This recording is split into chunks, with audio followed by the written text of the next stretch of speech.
You've seen the photos by now. A car park after midnight, somewhere in America. Rows of ordinary cars, engines off, and people asleep inside them.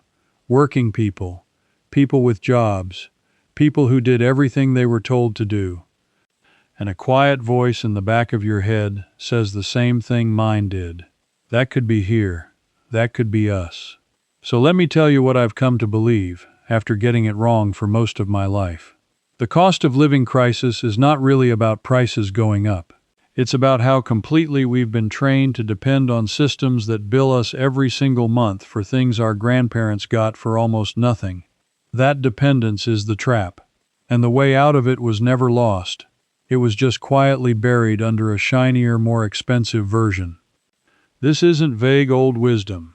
It comes from the goldfields of Western Australia, from a town called Coolgardie, from the 1890s, and from a method so clever that people kept their food fresh in 40-degree heat without a single watt of power. By the end of this, I'll show you the exact thing they built, and a version you can put together this weekend in an ordinary flat with no yard, no tools, and no tradesman. I remember the moment it cracked open for me. I was standing in a tin shed on an old sheep station out past Hay, in western New South Wales, and an old fella pointed at a wooden cabinet with wet cloth hanging off it and said, "That kept our meat and milk cold for 30 years before the power lines came." I laughed. I honestly thought he was pulling my leg. He wasn't. And I'd been paying for my ignorance every day since. Let me start with the belief that cost me the most. For my entire adult life, I believed the refrigerator was non-negotiable. I believed it was the one appliance you could never, ever switch off. Everyone believes it, you believe it right now. It hums away in the corner of your kitchen 24 hours a day, 365 days a year, and you never once question it, because questioning it feels insane. But here's the number that stopped me cold. In the average Australian home, the fridge and freezer are the single largest constant draw on your power bill. Not your heater, which you switch off. Not your air conditioner, which you switch off. The fridge. Depending on its age, a fridge can quietly eat between $150 and $400 a year, every year, forever. An old second fridge in the garage, the one half of us keep for drinks and Christmas leftovers, can cost you another $200 a year on its own. Now multiply that across a lifetime. Say you've run fridges for 50 years of adult life. At even $250 a year, that's over $12,000. $12,000, just to keep things cold. And I never questioned a cent of it, because I'd been taught there was simply no other way. But there was another way. There is another way. And people lived it, comfortably, in some of the hottest, driest country on this earth. Here's the part that really got under my skin. Those old bush families weren't suffering through it. They weren't drinking warm milk and eating spoiled meat and just putting up with it until electricity saved them. Their food kept beautifully. Their butter stayed firm. Their vegetables stayed crisp for days longer than mine do in a modern crisper drawer. They had a system, and it worked so well that when the power finally reached the bush, plenty of old-timers kept using the old method anyway, because they trusted it more. So how did we forget something that good? That question is where this stops being a nice bit of history and starts being a story about money, and about who made sure you'd never hear it. Let me take you back to Coolgardie.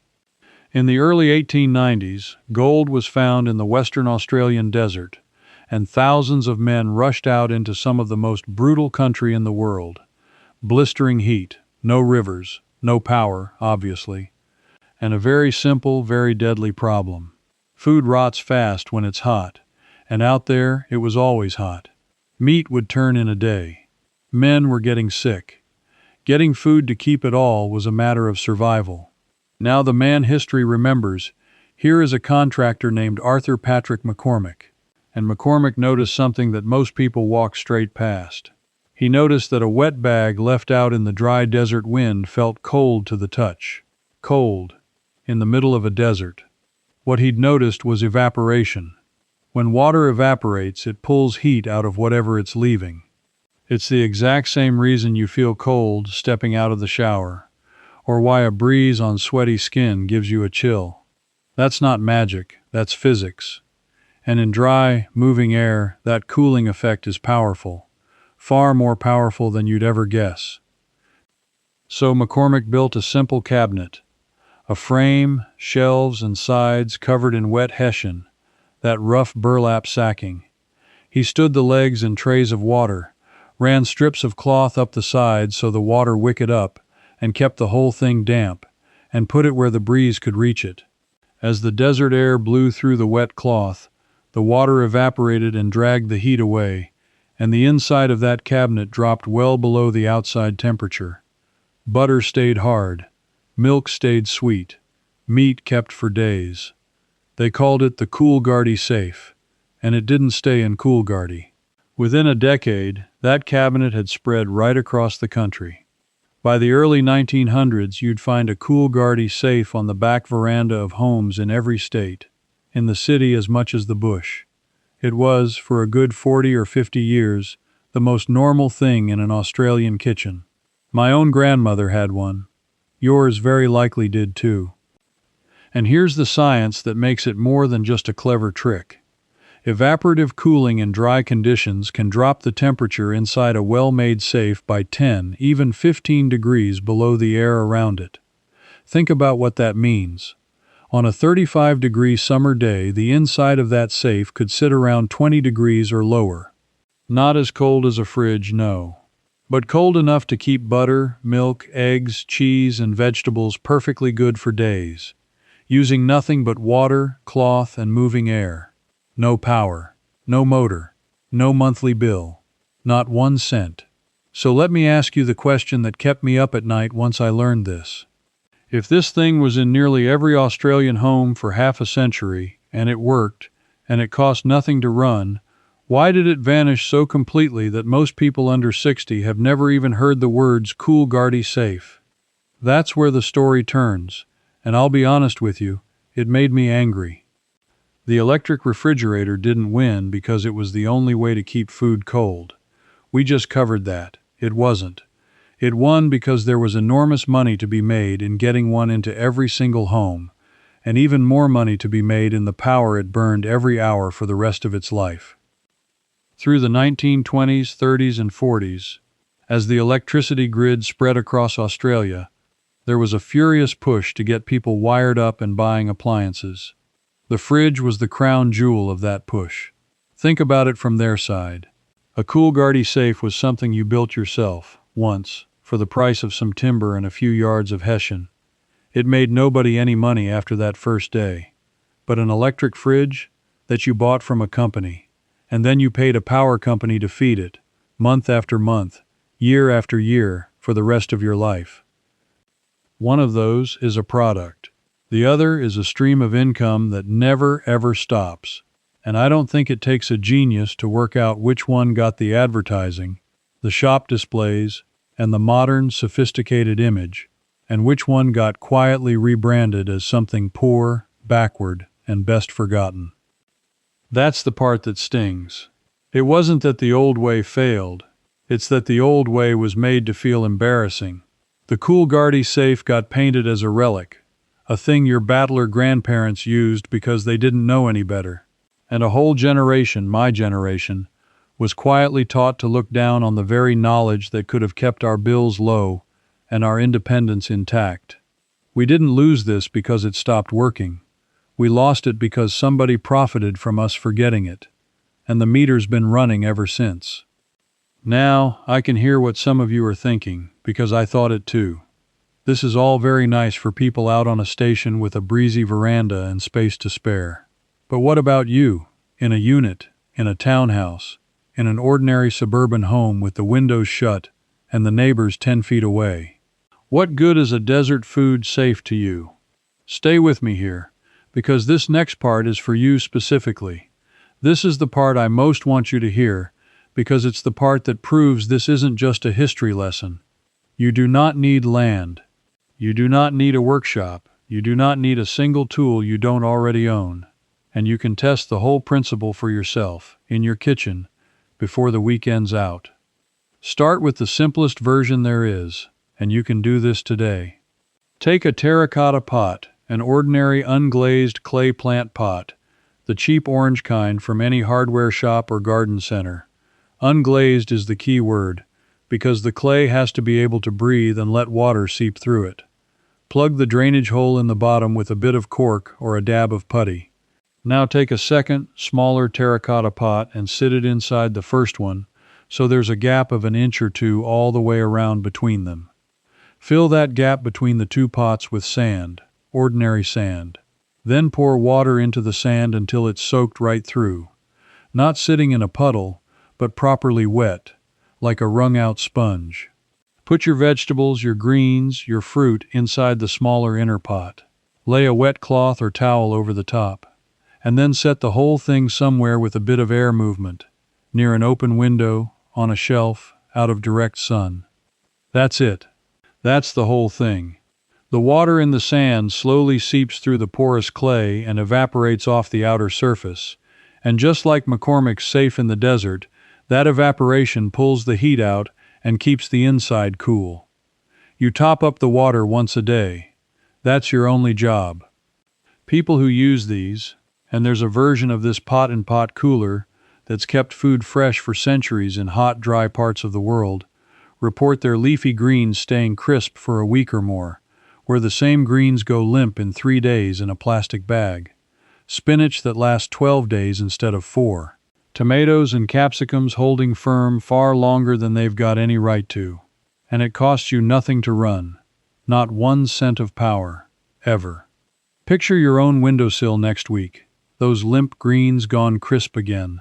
That clay pot cool to the touch, and no meter ticking behind it. That's the moment it clicks. And it's exactly what the whole collection is built to give you, permanently. In Aussie Basics, you'll get the full Coolgardie safe method laid out step by step. The simple pantry setup that stops your food and eggs spoiling before you use them, and the smart way to store food so that humming fridge stops draining your bill 24 hours a day. No new appliance, no yard, no tools. Deep Thrift takes it further with water glassing, salting, and dry store methods to preserve a glut of eggs, vegetables, and meat with no freezer. And the full system ties food keeping, cooking, and heating into one plan for renters and small units, with printable pantry checklists and a preserving calendar for your fridge. And you don't have to trust a word of it. Build that pot cooler tonight with a cheap clay pot, some sand and water, and touch the inside on a warm afternoon. Feel the cold for yourself, free, before you decide anything. The fastest way to get the books is to scan the QR code right there on your screen, or go to the link in the description, or the pinned comment. That fridge in your corner has been running every single hour since you sat down to watch this, which is the very reason there's no better night than tonight to start. Now let me answer the question I know some of you up north are already asking. Now, I know some of you are in the more humid parts of the country, up north, along the coast, and you're wondering whether this even works where the air is already damp. Fair question, and here's the honest answer. Evaporative cooling is strongest where the air is dry, which is why it was born in the desert. In humid weather it works less well, because the air is already too full of moisture to take much more. But even then, 2 things still hold true. You still get some cooling. And more importantly, the principle points you toward the bigger prize, which is putting your fridge in its place instead of letting it rule your whole electricity bill. Because here's what I did once I understood all this, and here's what you can do too, no matter where you live. I stopped treating my fridge like a bottomless pit I had to feed. I moved my second fridge out of the garage entirely and killed that $200 a year drain overnight. I started keeping my hearty vegetables and fruit out of the fridge in a cool, airy spot the old way, which freed up the fridge and meant I could turn the temperature up a degree or two. Every degree warmer you can safely run your fridge cuts its power use. I stopped opening the door and standing there staring into it. Little things, old-fashioned things, and my quarterly power bill came down in a way I could actually see. The point isn't to throw your fridge in the bin. The point is that once you understand you were never as trapped as you were told, you start making 100 small choices differently.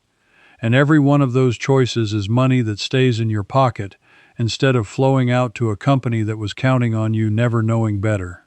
But a wet clay pot on the windowsill is just the beginning. Because the same principle, the same idea McCormick spotted in that desert wind, doesn't stop at keeping your carrots crisp. It scales all the way up to keeping you cool. And that's where this gets serious, because cooling ourselves is where the really frightening bills are hiding now. Think about the summer just gone. Think about running the air conditioner through a heat wave and the dread you felt when the power bill landed. For a lot of older Australians on a fixed income, that dread is real, and it's getting worse. Some people are choosing between staying cool and staying fed. That's not an exaggeration. That's happening right now, in this country. And yet the very same country, in the very same brutal heat, kept people alive and comfortable for over 100 years before air conditioning existed at all. How? By understanding exactly what McCormick understood, that water and moving air will pull heat out of anything, including a house, and including a person. The old Queenslander house is the perfect example. Built up high on stumps, so air could flow underneath and carry the heat away. Wide verandas wrapping right around to shade the walls before the sun could ever touch them. High ceilings so the hot air had somewhere to rise to, up and away from where people actually sat. Big windows lined up on opposite walls so a breeze could blow clean through the house and out the other side. Those homes were engineered, genuinely engineered, to stay livable in tropical heat, using nothing but design, shade, and air. No power bill attached. And bush families cooled themselves the same clever way they cooled their food. A wet sheet hung across an open doorway or window turned an ordinary breeze into cool, damp air flowing through the room. A homemade air conditioner running on a bucket of water. Damp cloths on the back of the neck and the wrists, where the blood runs close to the skin. Sleeping on the veranda or out in the yard on the hottest nights, where the air moved, instead of baking inside 4 brick walls. Simple, nearly free, and forgotten on purpose, because there's no profit in a wet bedsheet. You can use every one of those ideas tonight, right where you live. Open the windows on opposite sides of your home in the cool of the evening, and let the air run through before you shut it in for the day. Hang a damp sheet in front of an open window with a breeze behind it. Shade the windows the sun hits before it hits them. Outside the glass if you can, with an awning or even an old sheet, because shade on the outside beats a curtain on the inside every time. None of this needs money. All of it works, and all of it was standard knowledge before we were taught to reach for the remote and pay the bill instead. So now you understand the principle, and you understand how they cooled their food and their homes and themselves with almost nothing. But I promised you the exact thing they built in Coolgardie, the real design, from the real place, the one small detail that made all the difference. And that detail is the thing almost nobody gets right today, which is exactly why so many people try a version of this, get a poor result, and give up. Here it is. When I finally dug into the old descriptions of how a proper Coolgardie safe was built, and you can find these details preserved in the accounts kept by outfits like the Country Women's Association, whose handbooks and members carried this practical knowledge down through the generations when everyone else was busy forgetting it. The secret wasn't the wet cloth on the sides. Everyone knows about the wet cloth. The secret was on the top. A properly built Coolgardie safe had a tray of water sitting on the roof of the cabinet, and hanging down into that tray were strips of cloth or flannel, draped over the sides so they acted like wicks. Those wicks drew the water up out of the tray and carried it slowly, steadily, down over the Hessian sides, keeping the whole thing evenly damp all day long, without anyone having to stand there wetting it by hand. The water fed itself, from the top down, by capillary action, the same way a candle wick draws up wax, the same way a paper towel soaks up a spill. That's the piece that was lost. Most people who try this today just splash water on a cloth and wonder why it dries out in an hour and stops working. The old design solved that 130 years ago with a tray on the roof and a few strips of rag. Self-feeding. Steady. All day, every day, on a couple of liters of water, in the hottest country on the continent. That is the buried detail. That is the thing they didn't want to be common knowledge, because common knowledge doesn't pay a monthly bill. And you can build one this weekend. A simple shelf unit or an old wooden cabinet. Cover the sides in hessian or any coarse absorbent cloth. Stand the legs in tins or trays of water so the bottom stays fed and the ants stay out. Put a tray of water on the top and hang your cloth wicks down from it over every side. Face it toward whatever breeze you get. A window, a doorway, even a cheap little fan will do the job of the desert wind. Keep the trays topped up, and watch what happens to your butter, your eggs, your greens, and your power bill. You don't need to believe me. That's the beauty of it. This isn't faith. It's water, cloth, and moving air, and it obeys the laws of physics whether the power company likes it or not. Build the pot cooler on your windowsill this weekend and touch the inside of that inner pot on a hot afternoon. Feel how cool it is. That cold you're feeling on your fingers is the exact same cold that kept a gold miner's meat fresh in the desert in 1890-something, and it never once sent him a bill. So here's what I want you to walk away with tonight. You were never as helpless as you were made to feel. The people sleeping in their cars overseas, the neighbors here quietly dreading the next bill, the pensioners choosing between cooling and eating, that's not because the old skills failed us. It's because we were talked out of them, one clever advertisement at a time, until we forgot we ever had a choice. Tonight, you just took one of those choices back. That's not a small thing. That's the difference between depending on a system that keeps charging you and standing on your own 2 feet the way your grandparents did without even thinking about it. And that's really who this is for. It's for the person who's done being sold the expensive version of a simple truth. The person who suspects, deep down, that a lot of what we call progress was just someone finding a new way to put a meter on your life. If that's you, then you and I are the same, and I'm glad you're here. Now do something for me, because this audience is quiet and I know most of you will just watch and move on. I want you to tell me one thing in the comments. Did your family have a Coolgardie safe, or a cool cupboard, or some old trick for keeping food without the fridge? What did they call it? I want to hear the ones I've never heard of, because there are hundreds of these methods, and every family kept a slightly different version alive. And while you're there, tell me which part of the country you're watching from, because I'd love to know how far this old knowledge has spread. Leave a comment. It honestly makes a difference. And if you're the kind of person who refuses to keep believing the convenient lie just because it's easier, subscribe and stand with the rest of us who are digging this stuff back up before it's gone for good. Because next time, I'm going to show you the old bush method for keeping meat safe to eat for weeks without any refrigeration at all. A technique the drovers trusted with their lives on cattle drives that lasted months, and one that the health experts of the day swore couldn't possibly work. It works. I've seen the proof, and once you know it, you'll never look at your freezer the same way again. Don't let them sell your independence back to you one bill at a time. You already own it. You just had to remember how to use it.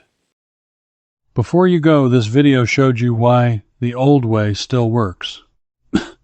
But the full Coolgardie safe build, step by step, so you can make one this weekend in your own flat, that's waiting inside the Bush Wisdom Circle. In there you can ask me your own question, and a real person, me, answers back. You won't be on your own, you'll belong. Just point your phone's camera at the code on screen. Cancel anytime, one click, no risk.